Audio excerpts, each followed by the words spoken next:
پیارے بچوں، ہم نے سبق کا ایک اور حصہ مکمل کر لیا ہے۔ اب آئیے سبق کے اگلے حصے کی طرف۔ ہمارے سبق کا اگلا حصہ ہے زبان شناسی، واحد جمع۔ پیارے بچوں، تصویریں ذرا غور سے دیکھیے۔ پہلے خانے میں ایک انڈے کی تصویر ہے اور دوسرے خانے میں 3 انڈوں کی تصویریں ہیں۔ اس طرح پہلے خانے میں ایک دمبے کی تصویر ہے اور دوسرے خانے میں 2 دمبوں کی تصویریں ہیں۔ ہم جانتے ہیں کہ ہر چیز کی کوئی نہ کوئی تعداد ہوتی ہے۔ کوئی چیز جب تعداد میں 1 ہو تو اسے واحد کہتے ہیں، جیسے انڈا، دمبا وغیرہ واحد ہیں۔ کوئی چیز جب تعداد میں 1 سے زیادہ ہو تو اسے جمع کہتے ہیں، جیسے انڈے، دمبے وغیرہ جمع ہیں۔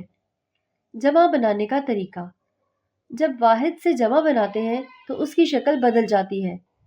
جمع بنانے کے کئی طریقے اس سبق میں ہم ایک طریقہ پڑھیں گے۔ واحد لفظ کے آخر میں الف یا ہے گرا کر بڑی یہ لگانے سے جمع بن جاتی ہے، جیسے بلہ سے بلے، کتا سے کتے، دیگچا سے دیگچے، چمچا سے چمچے، مینڈھا سے مینڈھے، بھیڑیا سے بھیڑیے، مردہ سے مردے اور گینڈا سے گینڈے۔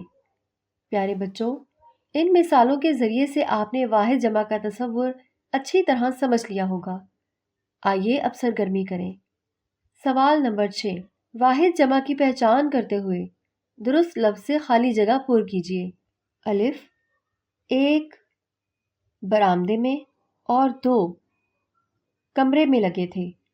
پنکھا، پنکھے۔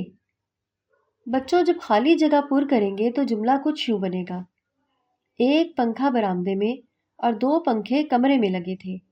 ب، اسلم کے گھر میں 2 ہیں جبکہ ہمارے گھر میں 1 ہے۔ کمرہ، کمرے۔ درست لفظ سے خالی جگہ پر کریں گے تو جملہ کچھ یوں بنے گا: اسلم کے گھر میں 2 کمرے ہیں جبکہ ہمارے گھر میں 1 کمرہ ہے۔ جیم، 1 سست چل رہا تھا اور 2 دوڑ رہے تھے۔ گھوڑے، گھوڑا۔ خالی جگہ پر کرنے کے بعد جملہ کچھ یوں بنے گا: 1 گھوڑا سست چل رہا تھا اور 2 گھوڑے دوڑ رہے تھے۔ دال، دیکھو چھت سے لٹک رہا ہے۔ سارے، اتار دو۔ جالا، جالے۔ خالی جگہ پر کریں گے تو جملہ کچھ یوں ہوگا: دیکھو چھت سے جالا لٹک رہا ہے۔ سارے جالے اتار دو۔ ہے، ہمارے گھر کا کھلا تھا، باقی محلے کے سب گھروں کے بند تھے۔ دروازہ، دروازے۔ خالی جگہ پر کریں گے تو جملہ کچھ یوں ہوگا: ہمارے گھر کا دروازہ کھلا تھا، باقی محلے کے سب گھروں کے دروازے بند تھے۔ مترادف الفاظ: دیے گئے جملوں میں نمایاں کیے گئے الفاظ پڑھیں۔ الف، اسلام نے ہمیں عدل اور انصاف کی تلقین کی ہے۔ ب، تمام بھائی اتفاق اور اتحاد سے رہتے ہیں۔ جیم، لڑکوں نے شور و غل مچا رکھا تھا۔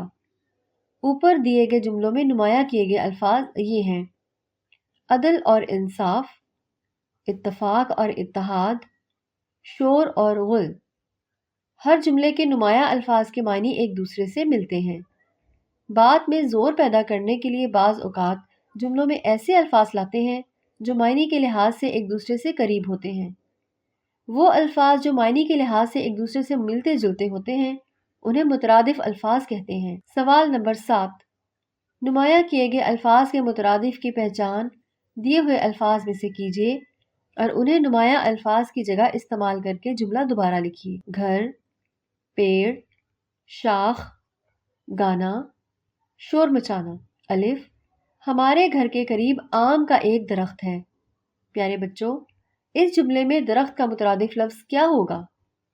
جی ہاں، پیڑ۔ تو گویا ہم جملہ یوں بھی لکھ سکتے ہیں: ہمارے گھر کے قریب آم کا ایک پیڑ ہے۔ ب، درخت کی ٹہنیاں کاٹ دو۔ پیارے بچوں، ٹہنیاں کا مترادف کیا ہوتا ہے؟ جی ہاں، شاخیں۔